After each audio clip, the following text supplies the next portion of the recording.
Assalamualaikum warahmatullahi wabarakatuh. Alhamdulillah kita masih diberikan kesempatan untuk bertemu kembali dalam pembelajaran jarak jauh mata pelajaran Bahasa Indonesia kelas 9 semester genap untuk materi teks cerita inspiratif. Baiklah, untuk mengawali pembelajaran pada kesempatan kali ini, kita bersama-sama mengucapkan basmalah. Bismillahirrahmanirrahim. Teks cerita inspiratif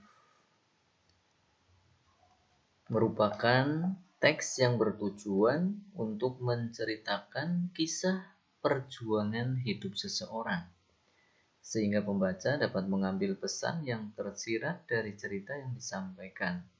Cerita ini dapat menggugah semangat orang lain untuk melakukan tindakan yang sama. Cerita inspirasi berisi kisah-kisah yang tentunya bisa memotivasi, menggugah kesadaran, dan memberikan pencerahan kepada baik pembaca maupun pendengar. Kita bisa berbagi kisah hidup dan perjuangan meraih mimpi melalui cerita inspirasi. Lewat cerita inspirasi di sini kita juga bisa saling berbagi motivasi untuk menjalani hidup dengan lebih baik tentunya. Selanjutnya, teks cerita inspirasi di sini akan mengasah rasa simpati, empati, dan rasa peduli kita pada sesama.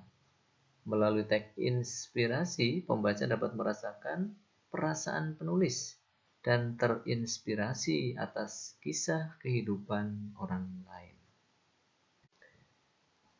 Teks cerita inspiratif memiliki beberapa ciri.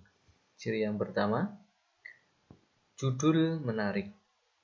Jadi judul dari teks cerita inspiratif di sini tentunya diusahakan semenarik mungkin supaya para pembacanya merasa tertarik untuk membacanya. Ciri yang kedua, cerita sistematis. Jadi cerita dalam teks cerita inspiratif di sini runtut, urut begitu ya, sesuai dengan strukturnya.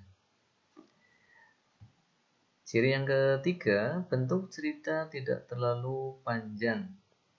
Jadi teks cerita inspiratif di sini simple, tidak terlalu panjang. Kalau dilihat dari alurnya di sini tidak terlalu panjang, tidak seperti novel atau roman tentunya.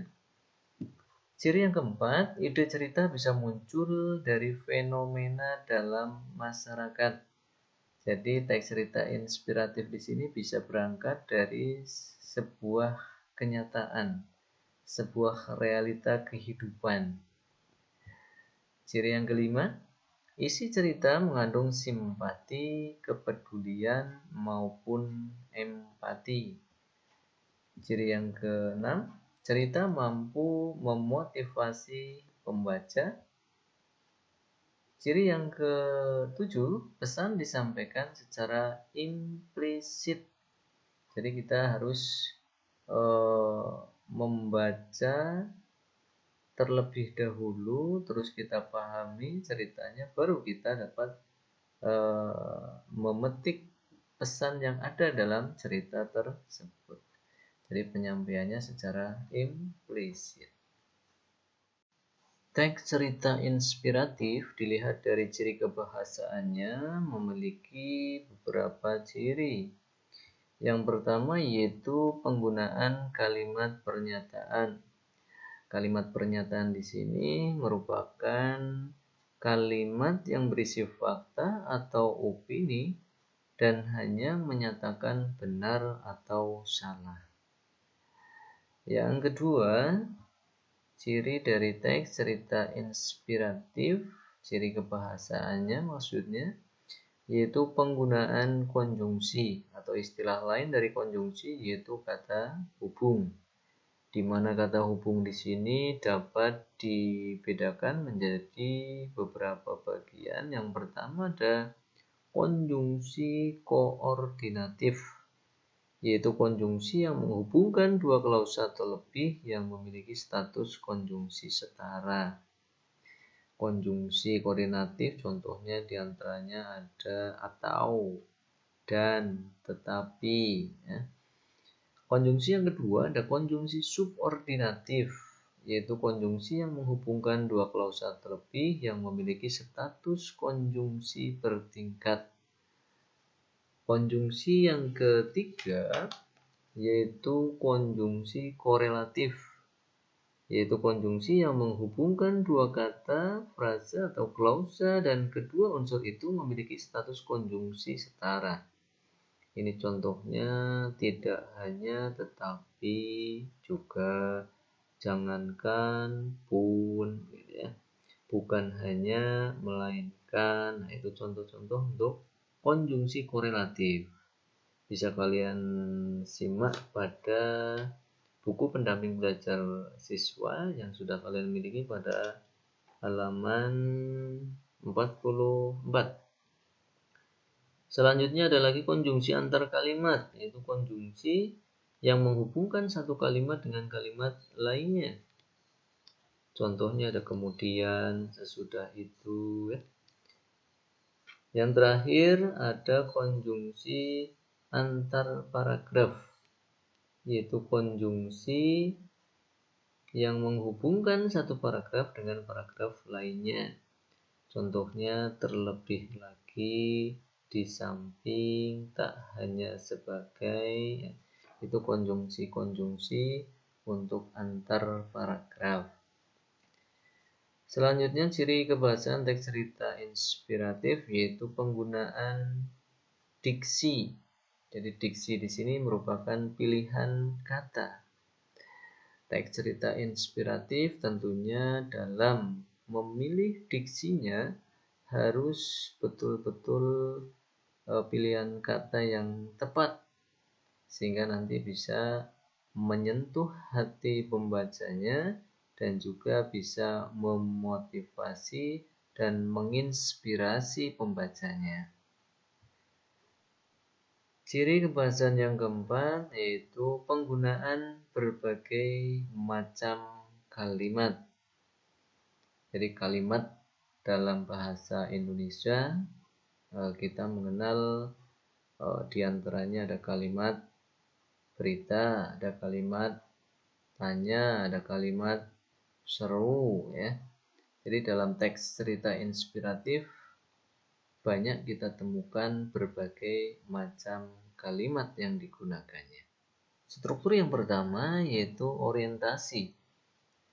Sebagai bagian pertama dari struktur teks cerita inspiratif, orientasi menjelaskan latar belakang peristiwa yang terjadi dalam teks cerita inspiratif. Latar belakang peristiwa dalam cerita inspiratif dapat berupa pengenalan tokoh, latar cerita, baik latar tempat, latar waktu, maupun juga latar suasana. Struktur yang kedua yaitu komplikasi. Unsur komplikasi di sini tentunya muncul setelah orientasi. Pada unsur ini, tokoh mengalami konflik. Dalam unsur komplikasi, penulis bisa menjelaskan peristiwa yang ganjil, unik maupun tidak biasa terjadi. Kalau di LKS yang kalian miliki atau di buku pendamping belajar siswa yang sudah kalian pegang, di sana setelah orientasi ada struktur perumitan peristiwa. Ya. Sebelum sampai pada komplikasi, di sana ada perumitan peristiwa. Ini merupakan bagian yang mengantarkan dari pengenalan masuk komplikasi. Jadi komplikasi di sini ya sama saja dengan permasalahan. Nah, kalau di LKS kalian dilengkapi dengan perumitan peristiwa ya. Perumitan peristiwa ini mengantarkan dari pengenalan memasukkan pengantar permasalahan ya sebelum masuk pada komplikasi. Tapi secara umum untuk struktur teks cerita inspiratif di sini setelah orientasi langsung masuk pada komplikasi. Dilanjut struktur yang ketiga yaitu resolusi. Resolusi di sini tentunya muncul setelah komplikasi dan menjadi klimaks cerita. Peristiwa ganjil yang diceritakan dalam komplikasi mendapatkan respon tertentu dari tokoh cerita inspiratif. Keganjilan peristiwa dalam bagian komplikasi bisa dipahami pada bagian resolusi. Ya. Pada bagian resolusi di sini terdapat pemecahan masalah yang dapat diketahui dari respon tokoh cerita. Atau istilah lain dari resolusi di sini ya bagian penyelesaian masalah. Struktur yang terakhir yaitu koda. Koda di sini merupakan bagian penutup atau bagian terakhir dalam teks cerita inspiratif. Koda dapat berupa pernyataan umum untuk mengakhiri cerita dalam teks cerita inspiratif. Selain itu, koda dapat berupa pernyataan simpulan atas peristiwa yang diceritakan. Unsur-unsur pembangun cerita inspiratif. Unsur pembangunnya dapat dibedakan menjadi dua. Ada yang pertama unsur intrinsik dan nanti yang kedua ada unsur ekstrinsik. Unsur intrinsik unsur dari dalam karya sastra itu sendiri atau unsur yang dapat kita temukan di dalam cerita inspiratif itu sendiri. Kalau unsur ekstrinsik unsur pembangun tetapi dari luar begitu.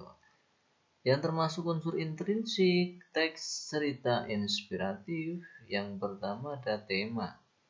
Tema di sini merupakan ide dasar yang melandasi cerita atau persoalan utama yang akan diangkat dalam teks cerita inspiratifnya itu apa. Nah, ini yang disebut dengan tema. Biasanya tema-tema yang diunggah dalam teks cerita inspiratif ada tema sosial, tema agama, bisa juga tema lingkungan. Unsur intrinsik selanjutnya ada alur, atau istilah alur adalah plot, rangkaian kejadian-kejadian yang saling berhubungan, saling keterkaitan begitu sehingga membentuk sebuah cerita secara utuh. Ini alur, di mana alur nanti dapat dibedakan jadi alur maju, alur mundur, dan juga alur campuran. Alur maju apabila penyampaian peristiwanya runtut sesuai dengan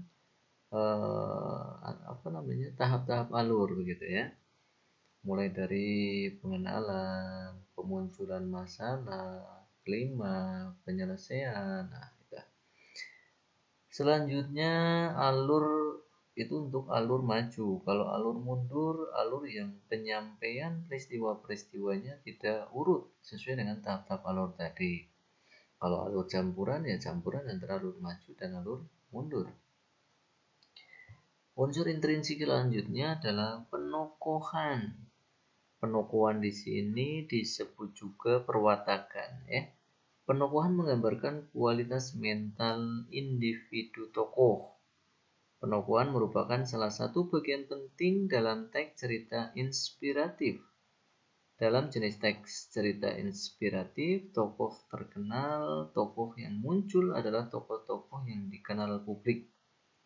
Sementara itu dalam teks cerita inspiratif jenis lain, tokoh dapat berupa tokoh-tokoh imajinatif. Jadi tokoh imajinatif di sini merupakan tokoh yang tidak benar-benar ada di dunia fana, dunia nyata begitu ya. Unsur intrinsik selanjutnya yaitu sudut pandang. Atau istilah lainnya adalah point of view. Sudut pandang merupakan arah pandang penulis dalam menceritakan peristiwa. Sudut pandang juga dapat dipahami sebagai cara penulis memposisikan dirinya dalam cerita. Kita mengenal ada sudut pandang orang pertama, ada sudut pandang orang ketiga. Kalau sudut pandang orang pertama, biasanya kata ganti yang digunakan adalah kata ganti orang pertama tunggal. Aku, saya, ya. Kalau sudut pandang orang ketiga, biasanya menggunakan kata ganti orang ketiga tunggal. Ia, dia. Unsur intrinsik selanjutnya yaitu latar atau istilah lainnya adalah setting. Jadi latar di sini merupakan landasan pijak suatu teks cerita inspiratif. Jadi latar dapat dibedakan menjadi 3 secara umum ya. Latar waktu, latar tempat, dan latar suasana. Unsur intrinsik yang terakhir yaitu amanat atau pesan yang ingin disampaikan oleh penulis kepada pembacanya. Yang namanya amanat biasanya bersifat positif atau membangun.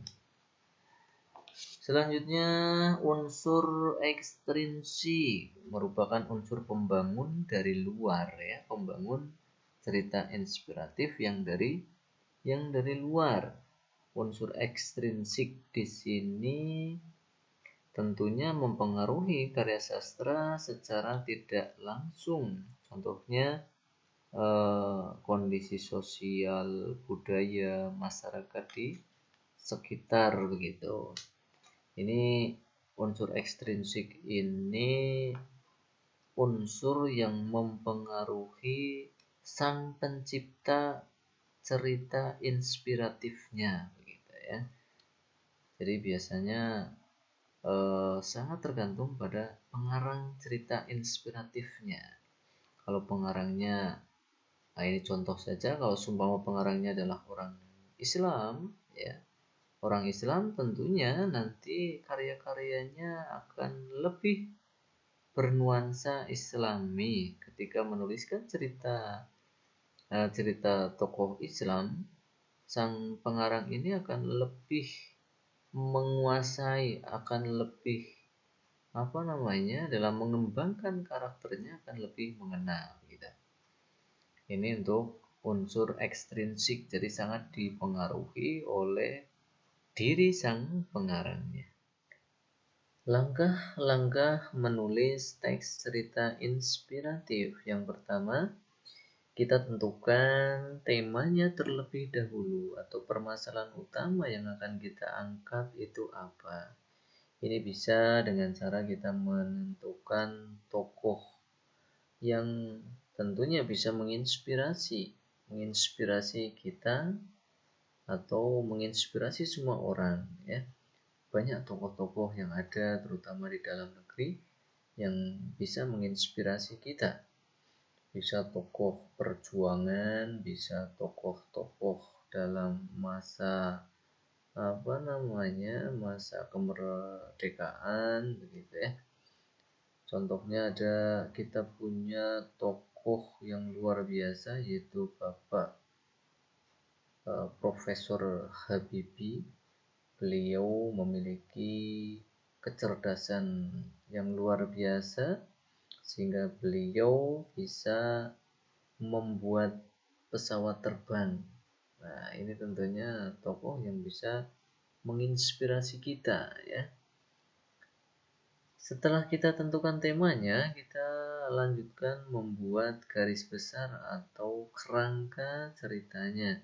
Tentunya dengan mengikuti struktur teksnya ya, diantaranya ada orientasi, permintaan peristiwa, komplikasi, resolusi, koda. Selanjutnya setelah kita membuat kerangka ceritanya, langkah selanjutnya adalah mengumpulkan data atau informasi. Fakta-faktanya kita cari ya. Setelah data kita kumpulkan, kita lanjutkan dengan pengembangan tulisan. Nah, kita tuliskan mengikuti kerangka yang tadi sudah kita dibuat dilengkapi dengan fakta-fakta yang sudah kita temukan, ya. Dilanjutkan kalau sudah pengembangan tulisan tentunya dibarengi dengan pengeditan atau revisi.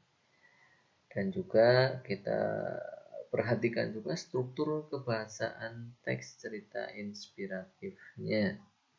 Konjungsinya diperhatikan, diksinya, kalimat pernyataannya, ya, dan lain sebagainya. Itu untuk langkah-langkah dalam menulis teks cerita inspiratif. Demikian pembelajaran pada pertemuan kali ini. Tadi kita sudah membahas berkaitan dengan teks cerita inspiratif. Kita bahas lebih lanjut pada pekan Vikon minggu depan. Dan tentunya Pak Guru berpesan tetap di rumah saja karena pandemi COVID masih melanda. Kita harus tetap waspada. Tetap di rumah, jika terpaksa harus keluar rumah, terapkan protokol kesehatan. Pakai masker, jaga jarak, dan tentunya sesering mungkin cuci tangan menggunakan sabun. Olahraga rutin, dan pola makan yang teratur tentunya. Bapak ucapkan terima kasih. Kita akhiri dengan mengucapkan hamdalah bersama. Alhamdulillahirabbil alamin. Wabillahi taufiq wal hidayah. Assalamualaikum warahmatullahi wabarakatuh.